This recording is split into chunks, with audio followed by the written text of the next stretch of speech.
తెలంగాణ రాజకీయాలు ఇప్పుడు అర్బన్ రాజకీయాలుగా కనపడతా ఉన్నాయి. తెలంగాణలో సుమారుగా 120కి పైగా మున్సిపాలిటీలు, 7కు పైగా కార్పొరేషన్ ఎన్నికలు జరుగుతూ ఉన్నాయి. మొన్ననే గ్రామ పంచాయతీ ఎన్నికలు జరిగితే 12,760 గ్రామాలకి సర్పంచుల ఎన్నికలు, వార్డు మెంబర్ సంబంధించినటువంటి వార్డు మెంబర్ ఎన్నికలు కూడా జరిగినాయి.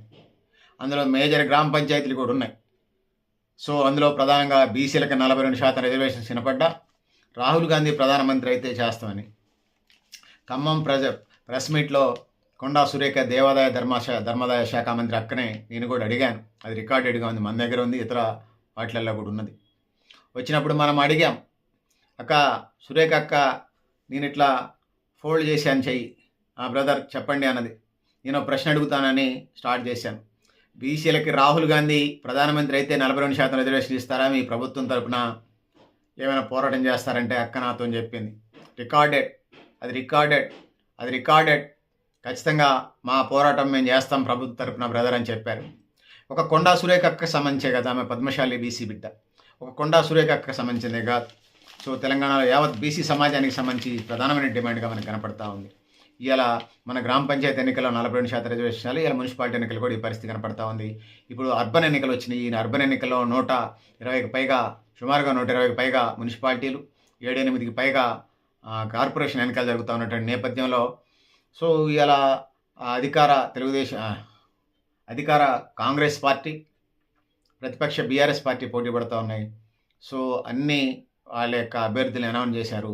కేవలం బీసీ రిజర్వేషన్స్ 17% అమలు జరుగుతూ ఉన్నాయి. ఎస్సీ ఎస్టీలు వాళ్ళ జనాభా దామాషా ప్రకారం వాళ్ళది అమలు జరుగుతూ ఉంది. మహిళా రిజర్వేషన్ కూడా ఇప్పటికే అమల్లో ఉన్నది. సో ఇది పరిస్థితి పెద్దలారా మిత్రులారా. సో ఇలా డబ్బులు ఉన్నోడితే రాజ్యంలాగా ఈ ఎన్నికల్లో మనకు కనపడతా ఉంది.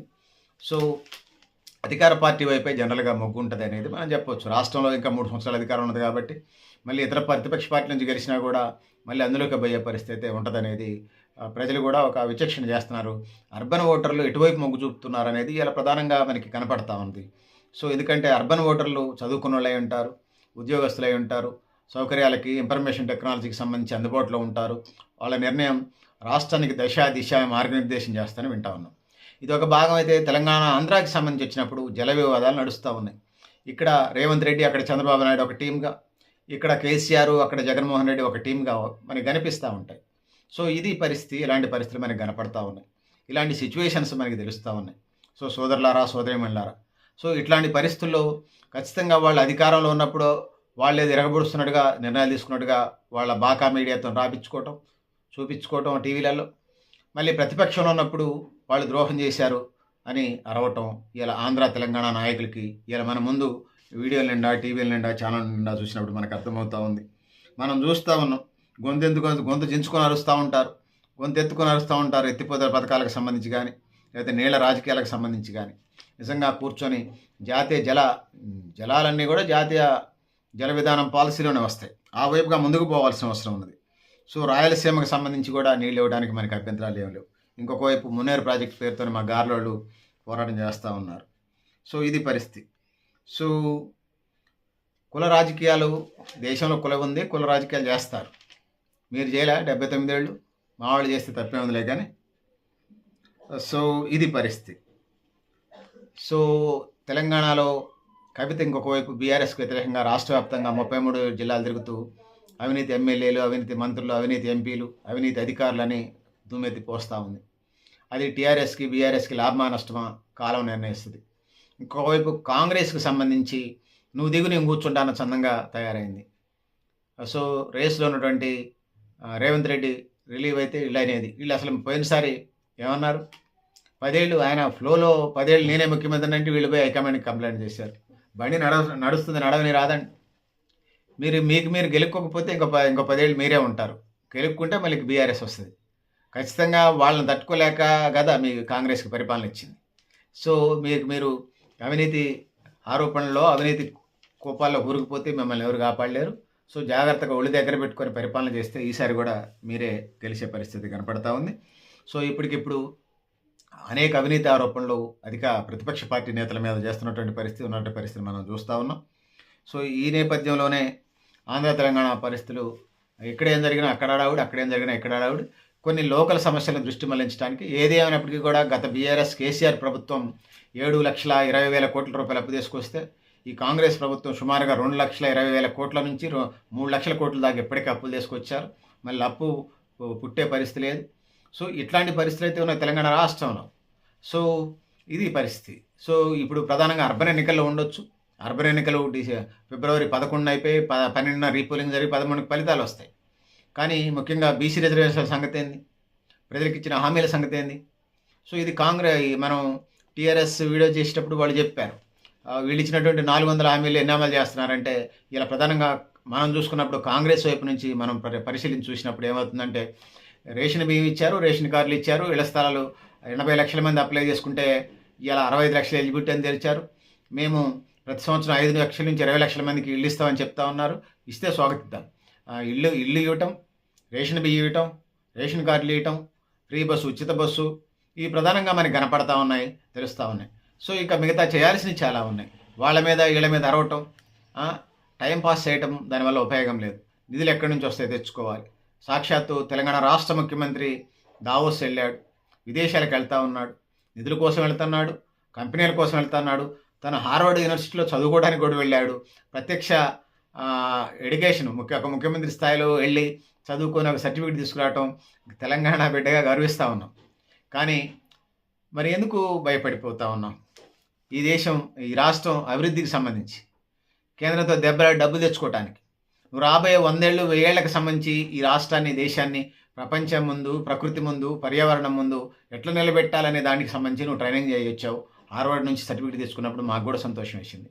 మేము కూడా చదువుకోవచ్చు అనే ఆశ కలిగింది. హార్వర్డ్ లాంటి యూనివర్సిటీలో కాకపోయినా మాకు అందుబాటులోని యూనివర్సిటీలో.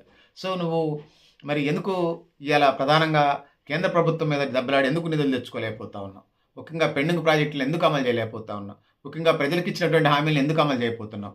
ఖాళీగా ఉన్న పోస్టులు భర్తీలు ఎందుకు చేయలేకపోతున్నావు? రేవంత్ రెడ్డి మేము అడుగుతాను. అదేవిధంగా పెట్టుబడులను ఎందుకు ప్రోత్సహించలేకపోతున్నారు? కంపెనీలు ఎందుకు పెట్టించలేకపోతున్నారు? రిటైర్మెంట్లే తప్ప రిక్రూట్మెంట్ లేని పరిస్థితి ఎందుకు చేస్తున్నారు? కాంట్రాక్ట్ ఉద్యోగుల సంగతి ఏంది? అదేవిధంగా కాంట్రాక్ట్ ఉద్యోగులతో పాటు వివిధ రకాలైనటువంటి టెంపరీ ఉద్యోగుల సంగతి ఏంది? సో రకరకాల పరిస్థితులు ఉన్నాయి. పిల్లలకు పౌష్టికాహారం ఏంది? గవర్నమెంట్ స్కూల్ ప్రభుత్వ విద్యని ఎందుకు బలోపేతం చేయట్లేదు? ప్రభుత్వ వైద్యాన్ని ఎందుకు బలోపేతం చేయట్లేదు? 24 హాస్పిటల్స్ ఎందుకు పెంచట్లేదు? 24 గంటల హాస్పిటల్స్ ఎందుకు పెంచట్లేదు? ఇట్లా అనేక రకాల సమస్యలు ఉన్నాయి. త్రాగునీరు సమస్య, కరెంటు సమస్య, రైతులకి మద్దతు ధర కాదు మేము అడిగేది, గిట్టుబాటు ధరలు, రవాణా సమస్య, రోడ్లు, కోల్డ్ స్టోరేజ్లు, వ్యవసాయ ప్రత్యామ్నాయ వృత్తులను స్ట్రెంథెన్ చేయటం, ఏది జీడీ మాడిఫైడ్ కాకుండా వివిధ రంగాల్లో, అది కూరగాయలు, పండ్లు, కూరగాయల దగ్గర నుంచి చేపలు, మాంసపు ఉత్పత్తులు, బాయిలర్ కోళ్ళు దాకా, కోడిగుడ్ల దాకా జీడీ మాడిఫైడ్ ఉత్పత్తులు కాకుండా న్యాచురల్ ఫుడ్స్ ప్రజల్ని, ఆయనే బంగారు తెలంగాణ అంటారు, మీరు గ్రీన్ తెలంగాణ అంటారు, మేము ఆరోగ్య తెలంగాణ అంటున్నాం, అభివృద్ధి చెందిన తెలంగాణ అంటున్నాం, సంతులిత అభివృద్ధి చెందిన తెలంగాణ అంటున్నాం, సంపద పంపిణీ తెలంగాణ అంటున్నాం మేము. అదేవిధంగా సామాజిక తెలంగాణ అంటున్నాము. సో సోషల్ జస్టిస్ అడుగుతూ ఉన్నాం. ఆ వైపుగా వెళ్ళాల్సిన అవసరం అయితే ఉన్నది.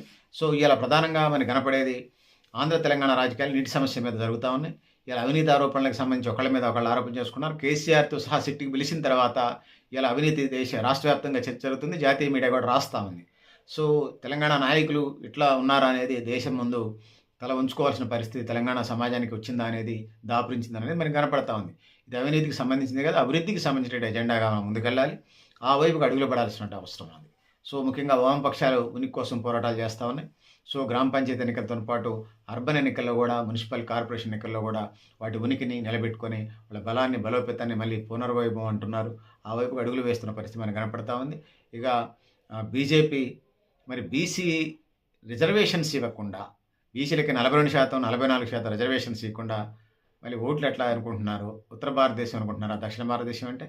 సో ఖచ్చితంగా మీరు దానికి తగ్గ ఫలితాలు అనుభవిస్తారు. ఖచ్చితంగా మేమన్నా ఓపికగా ఉంటాం. మా సంకల్పానికి, మా ఆశయాలకి, మా సిద్ధాంతాలకి మా వారసులు వస్తారు. చీమల దండులాగా వస్తారు, చీమల పుట్టులాగా తెంచుకొని వస్తారు. ఖచ్చితంగా ఆ రోజు మా రాజ్యం మాకు వస్తుంది. అప్పుడు ఖచ్చితంగా అందరికీ సంతులిత, సమగ్ర, సస్టైనబుల్ డెవలప్మెంట్ చేసి చూపిస్తాం. ఖచ్చితంగా ప్రజాప్రతినిధులుగా అవకాశం ఇవ్వలేని వాళ్ళకి మా దగ్గర చాలా ఫార్ములాస్ ఉన్నాయి, దాన్ని అమలు చేస్తాం. దాంతో పాటుగా రాజకీయ పదవులే కాదు, విద్యా ఉద్యోగాలు, వ్యాపార రంగానికి సంబంధించి, పారిశ్రామికవేత్తల రంగానికి సంబంధించి, స్వయం ఉపాధి రంగానికి సంబంధించి అన్ని రంగాలకు సంబంధించి డిస్ట్రిబ్యూషన్ చేస్తాం. అన్ని రంగాల్లో అన్ని వర్గాలు ఉండే ప్రాతినిధ్యం ఉండేటువంటి ఒక నవ సమాజాన్ని నిర్మిస్తాం.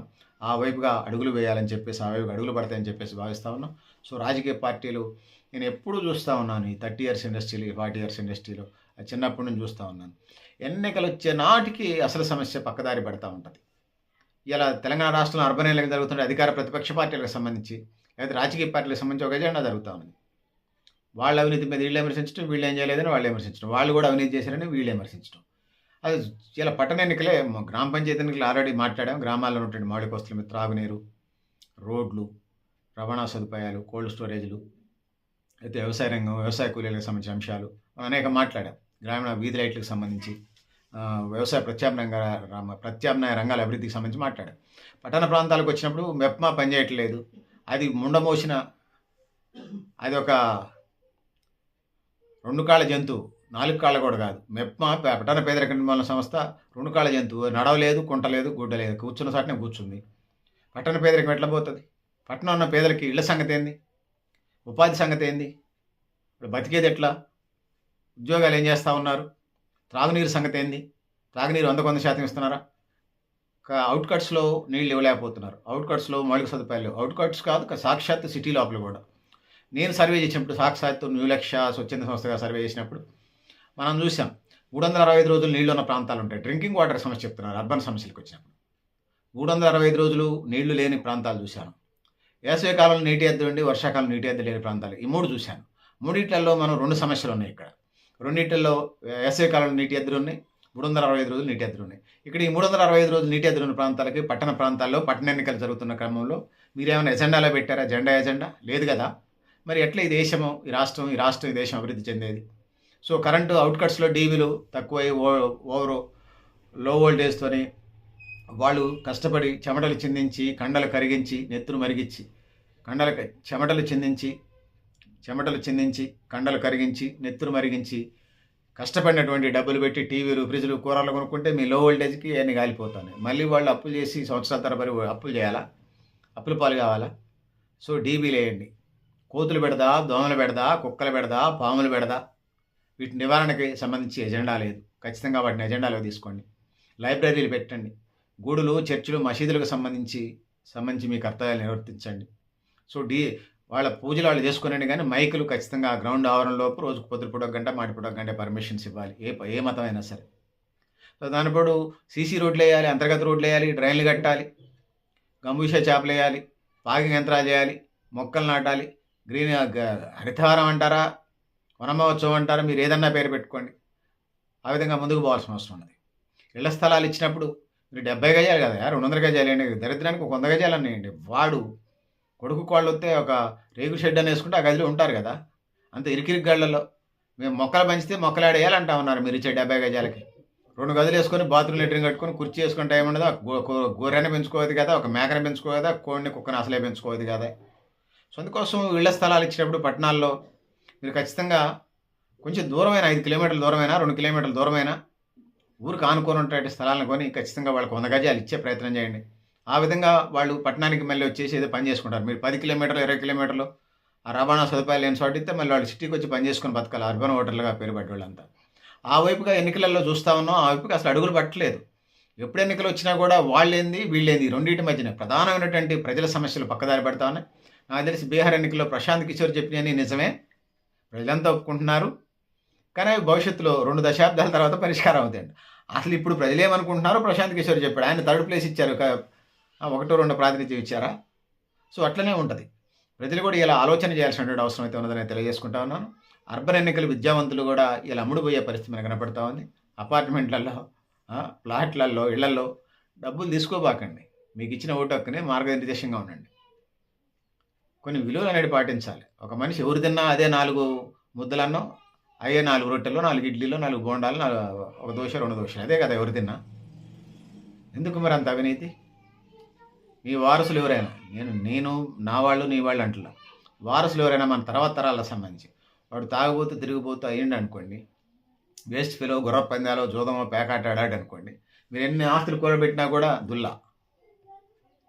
నేను కర్మఫలాలని బీజేపీ వాళ్ళు మాట్లాడలే, కానీ ఖచ్చితంగా దేవుడు ఒకడు ఉండడని నమ్ముతాను. అందుకోసం మీరు బాధ్యులుగా ఉన్నప్పుడు మంచి ఇన్కమ్ సోర్స్ ఉన్నప్పుడు చిన్న చిన్న విషయాలకి ఓటుకు నోటు తీసుకొని ప్రజాస్వామ్యానికి ఇలా గొడ్డలి పెట్టుగా ఉన్నత విద్యావంతులు కానివ్వండి, ఉన్నత ఉద్యోగస్తులు కానీ, అధికారులు కానీ డబ్బులు తీసుకోవడం ఏంది, అది కరెక్టే కాదు కదా. సో అది ఒక సైడ్ బిజినెస్. భార్యలు ఇంట్లో ఉన్నారు కాబట్టి వాళ్ళకి అప్పచెప్పండి. సోషల్ వర్కా, లేకపోతే ఎంబ్రాయిడరీయా, లేకపోతే చేతి వృత్తుల, వాళ్ళని కూడా మహిళా సాధికార వైపు వెళ్ళనిచ్చే ప్రయత్నం చేయండి. ఆ వైపుగా పంపించండి. వాళ్ళకి నచ్చినటువంటి రంగంలోకి వెళ్ళి వాళ్ళు పనిచేస్తారు. ఇంటి దగ్గర ఉండి కూడా చైనాలో మహిళా సోదరిమణులు చేస్తున్నారు, సెల్ ఫోన్లు వాళ్ళే తయారు చేసేది, మనం ఇస్త్రాకులు కుట్టుకున్నట్టుగా. అట్లా వాళ్ళకి ఇంట్రెస్ట్ ఉన్న రంగంలో అది బ్యూటీ పార్లర్ పెడతారా, కంప్యూటరా, సాఫ్ట్వేరా, హార్డ్వేరా, ఇంకోట చిన్న తరహా షాపులో, బంగారం కొట్లో, ఫ్యాన్సీ కొట్లో, లేకపోతే బట్టల కొట్లో పెట్టుకోనండి. ఆ వైపుగా వెళ్ళాల్సిన అవసరం ఉంది. పట్టణ పేదరిక నిర్మూలన సంస్థని మూసేయండి ద్వారా, కొత్తది ఏదైనా పెట్టండి. అది రూపాయి ఉపయోగం లేదు. సో ఉన్న ఎక్కడన్నా ఒకటేరన్నా పైరవికారులకు ఇచ్చి అన్ని కుంభకోణాలే ఉన్నాయి అన్ని జిల్లాల్లో. సో అందరికీ త్రాగునీరు, పట్టణ ఎజెండాని మేము పెడతా ఉన్నాం. ప్రధానమైనటువంటి ఎజెండా మా సోషల్ జస్టిస్ని అడుగుతూనే, తినడానికి తిండి, ఉండడానికి ఇల్లు, కట్టుకోవడానికి బట్ట, విద్య, వైద్యం, ఉపాధి, సమాన అవకాశాల సమాజం కోసం. భూమి పంపిణీ అంటే ఇక్కడ సాధ్యం కాకపోవచ్చు, ఇల్లు ఇవ్వండి అందరికీ. అదేవిధంగా త్రాగునీరు, ఇప్పటికే చెప్పినటువంటి దోమలు బెడద, కుక్కలు బెడద, కోతులు బెడద నివారణ. అపార్ట్మెంట్లు కట్టేటప్పుడు ఖచ్చితంగా గ్రౌండ్ వాటర్ కోసం వాటిని తవ్వాల్సిందే, ఇంకుడు గుంటలు తవ్వాల్సిందే. అదేవిధంగా చిన్న 500 గజాలు 1000 గజాలు కాకుండా మొక్కలు నాటుకునేలాగా ఖచ్చితంగా విశాలంగా కట్టాల్సిందే. 500 1000 గజాల అపార్ట్మెంట్లు కడతానంటే కుదరదు. సో ఖచ్చితంగా విశాలంగా ఉండాలి. చుట్టూ మొక్కలు పెంచుకునే అవకాశం, చెట్లు పెంచుకునే అవకాశం ఉంటేనే అపార్ట్మెంట్లకు పర్మిషన్ లేదు. భవిష్యత్తు ఆ వైపుకి అడుగులు వేడాలి. నాకు తెలిసి ఉత్తర తెలంగాణ, దక్షిణ తెలంగాణకి ఒక పూట పట్టిద్ది. మీరు బస్సులో ప్రయాణం చేస్తే ఒక రోజు పట్టిద్ది, ఒక రోజు కాదు. అంత విశాలమైన భూభాగం ఉంటే ఆనుకొని అగ్గిపెట్టలాగా ఇల్లు కడతా ఉన్నారు. అది రాష్ట్రానికి, దేశానికి అంత మంచిది కాదు.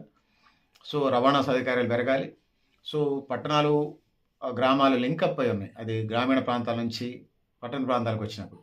నాకు తెలిసి ఖమ్మంలో ఉన్నటువంటి జనాభా ఒక 5 లక్షలు 6 లక్షలు అనుకుంటే, గ్రామీణ ప్రాంతాల నుంచి 60,000 నుంచి 1,50,000 మంది వస్తున్నారనేది ఒక అంచనా. అది పాల కోసం కావచ్చు, హాస్పిటల్ కోసం, హాస్పిటల్ పనుల మీద కావచ్చు, లేకపోతే కూరగాయల కోసం కావచ్చు, ఇతర వ్యాపార పనుల నిమిత్తం కావచ్చు, బంధువులకు వచ్చిపోవడం, వివిధ పనుల రీత్యా వాళ్ళు వచ్చిపోతూ ఉన్నారు.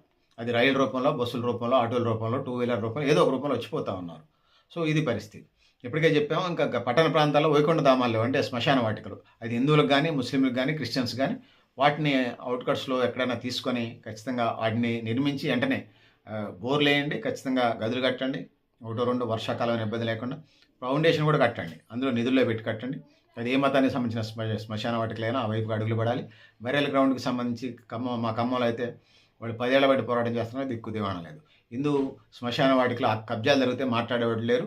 సంబంధించినటువంటి అధికార ప్రతిపక్ష పార్టీలను లేదు, కానీ సంబంధించినటువంటి వాళ్ళే పైరవి చేస్తూ ఉన్నారు అవి రెగ్యులరైజ్ చేయడం కోసం. సో ముస్లిమ్స్ కూడా ఈ సమస్య ఉన్నది. సో ఇది శ్మశాన వాటికల సమస్య కాదు, డ్రింకింగ్ వాటర్కి సంబంధించిన సమస్య ఉన్నది. దోమల బెడదున్నది, కుక్కల బెడదున్నది, కోతులు బెడదున్నది. వీటిని నివారించాలి. రోడ్లు వేయాలి, సీసీ రోడ్లు వేయాలి, సైడ్ కాలువలు కట్టాలి, ఆ వైపుగా అడుగులు వేయాలి. లైబ్రరీలు కట్టాలి, వ్యాయామశాలలు పెట్టాలి, ప్రైమరీ హెల్త్ సెంటర్లు పెట్టాలి, యోగా సెంటర్లు పెట్టాలి, మెడికల్ క్యాంపులు పెట్టాలి, డాక్టర్లు అందుబాటులో పెట్టాలి. ఆ విధంగా పట్టణాలని మరింత డెవలప్ చేసుకునే వైపు అడుగులు పడాల్సిన అవసరం అయితే ఉన్నది. ఆ వైపుగా ముందుకు వెళదాం. తెలంగాణ రాష్ట్రం యావత్తు, నువ్వు వాడు 2,000 ఇస్తే మేము 3,000 ఇస్తాం, వాడు 3,000 ఇస్తే మేము 4,000 ఇస్తాం.